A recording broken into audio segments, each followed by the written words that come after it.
नमस्कार दर्शकों, स्वागत है आप सभी का नेचुरल मिरर न्यूज में। आप देख रहे हैं इवनिंग टाइम। पेश है आपके सामने दिन भर की मुख्य बड़ी खबरें। लोकसभा चुनाव के मद्देनजर प्रधानमंत्री नरेंद्र मोदी, गृह मंत्री अमित शाह की अलग अलग जगहों पर हुई जनसभाएं। लोकसभा चुनाव 2024 के लिए प्रियंका गांधी और राहुल गांधी की अलग अलग जगहों पर हुई जनसभाएं। देश के मुख्य न्यायाधीश DY चंद्रचूड़ ने देशवासियों से वोट देने की अपील की। एयर इंडिया ने 30 अप्रैल तक तेल अवीव की अपनी सभी उड़ानें रद्द की। मुरादाबाद के बीजेपी उम्मीदवार पूर्व सांसद कुंवर सर्वेश सिंह का हार्ट अटैक से निधन। यूपी बोर्ड के इंटरमीडिएट और हाई स्कूल के रिजल्ट जारी। IPL न्यूज़ दोस्तों, IPL में आज का मुकाबला सनराइजर्स हैदराबाद और दिल्ली कैपिटल्स के बीच। खबरें विस्तार से दोस्तों। लोकसभा चुनाव के मद्देनजर प्रधानमंत्री नरेंद्र मोदी की आज नांदेड़ महाराष्ट्र और परभड़ी महाराष्ट्र में जनसभा हुई। इसके अलावा प्रधानमंत्री ने कर्नाटक के चिकबल्लापुर में जनसभा को संबोधित किया। वहीं दूसरी तरफ केंद्रीय गृह मंत्री अमित शाह ने मथुरा और राजस्थान के कोटा, बूंदी और भीलवाड़ा में जनसभा को संबोधित किया। नेक्स्ट खबर दोस्तों, लोकसभा चुनाव के मद्देनजर प्रियंका गांधी और राहुल गांधी की अलग अलग हुई जनसभाएं। लोकसभा चुनाव के मद्देनजर प्रियंका गांधी ने केरल के तिरुवनंतपुरम में किया रोड शो।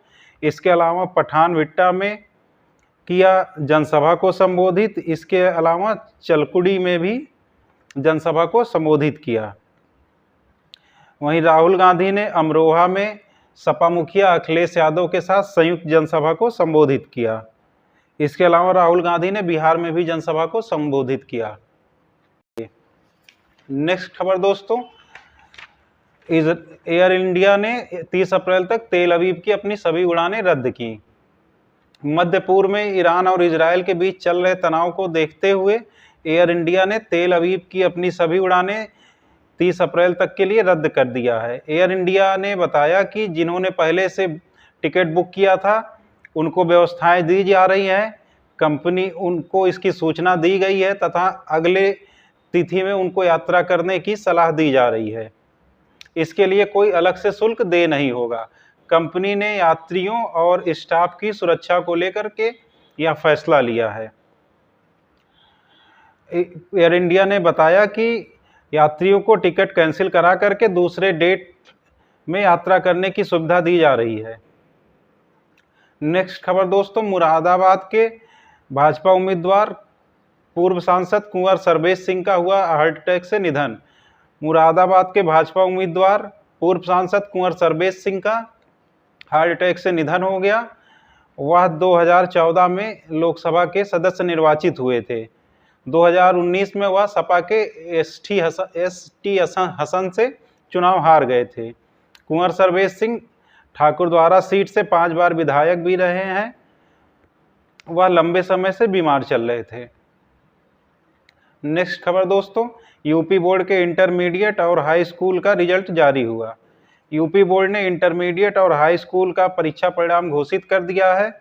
लड़कियों ने फिर बाजी मारी है। हाई स्कूल में लड़के 86.05%, तो वहीं लड़कियां 93.40% पास हुई। इंटरमीडिएट में लड़कों ने 77.78%, तो वहीं लड़कियों ने 88.42% लोग पास हुए। इंटरमीडिएट में सीतापुर के शुभम वर्मा ने टॉप किया, जिसका नंबर 500 में से 489 रहा। शुभम वर्मा 97.80% हासिल किया। तो वहीं हाई स्कूल में सीतापुर की प्राची निगम टॉपर रही। प्राची ने 600 में से 591 नंबर हासिल किया, जिसका परसेंटेज 98.50 रहा। नेक्स्ट खबर दोस्तों, IPL न्यूज़। IPL में आज 2024 का 35वां मुकाबला खेला जा रहा है। यह मैच दिल्ली कैपिटल्स और सनराइजर्स हैदराबाद के बीच खेला जा रहा है। यह मैच दिल्ली के अरुण जेटली स्टेडियम में खेला जा रहा है। दिल्ली कैपिटल्स के कप्तान ऋषभ पंत ने टॉस जीतकर गेंदबाजी का फैसला लिया। हैदराबाद का स्कोर 266 रन 60 विकेट के नुकसान पर 20 ओवरों में। दिल्ली के सामने जीत के लिए 267 रनों का लक्ष्य। दोस्तों, एक जानकारी के लिए खबर है, कल 19 अप्रैल को लोकसभा चुनाव के पहले चरण का मतदान हुआ था। चूंकि इस बार का लोकसभा चुनाव 7 चरणों में हो रहा है, तो पहला चरण का मतदान पूर्ण हुआ। पहले चरण में 102 लोकसभा क्षेत्रों के लिए मतदान हुआ, जिसका वोट परसेंटेज 62.37% रहा। सबसे ज़्यादा वोटिंग त्रिपुरा में हुई, उसके बाद पश्चिम बंगाल में वोटिंग हुई, सबसे कम बिहार में वोटिंग हुई। आपको राज्यों के अनुसार बताते हैं कि कहाँ कितनी वोटिंग हुई। उत्तराखंड में सभी 5 सीटों के लिए चुनाव हुआ, जिसमें 54.22% वोटिंग हुई। उत्तर प्रदेश के 8 सीटों के लिए लोकसभा का चुनाव हुआ, वोटिंग परसेंटेज 58.59% रहा। बिहार के 4 सीटों के लिए मतदान हुआ, जिसका वोटिंग परसेंटेज 48.50% रहा। सबसे कम मतदान बिहार में हुआ पहले चरण में। राजस्थान के 12 सीटों के लिए मतदान हुआ, जहां वोटिंग परसेंटेज 57.26% रहा। छत्तीसगढ़ के 1 सीट के लिए मतदान हुआ, जिसमें वोटिंग परसेंटेज 63.78% रहा। इसके अलावा मध्य प्रदेश के 6 सीटों के लिए मतदान हुआ, जिसका वोटिंग परसेंटेज 65.87% रहा।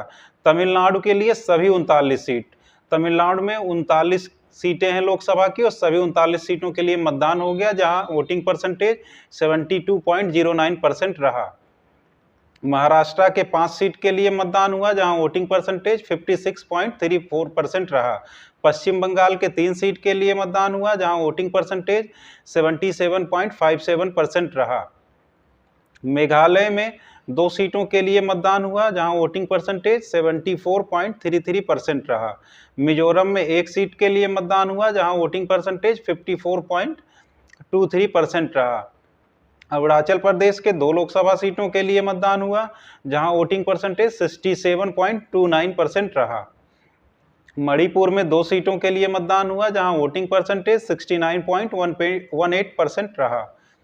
असम में 5 सीटों के लिए मतदान हुआ, जहां वोटिंग परसेंटेज 72.21% रहा। त्रिपुरा में 1 सीट के लिए मतदान हुआ, जहां वोटिंग परसेंटेज 80.32% रहा। सबसे ज़्यादा वोटिंग पहले चरण में त्रिपुरा में हुई। नागालैंड में 1 सीट के लिए मतदान हुआ, जहां वोटिंग परसेंटेज 56.91% रहा। सिक्किम में 1 सीट के लिए मतदान हुआ, जहां वोटिंग परसेंटेज 71.66% रहा। पुडुचेरी में 1 सीट के लिए मतदान हुआ, जहां वोटिंग परसेंटेज 73.76% रहा। इसके अलावा जम्मू कश्मीर में 1 लोकसभा सीट के लिए मतदान हुआ, जहां वोटिंग परसेंटेज 65.08% रहा। लक्षद्वीप में 1 सीट के लिए मतदान हुआ, जहां वोटिंग परसेंटेज 59.02% रहा।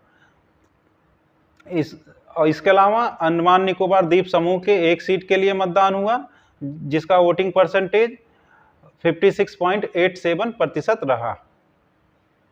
बहुत बहुत धन्यवाद दोस्तों। आशा करता हूं आपको मेरी खबरें अच्छी लगी होंगी। अधिक से अधिक मेरे चैनल को सब्सक्राइब करें। बहुत बहुत धन्यवाद।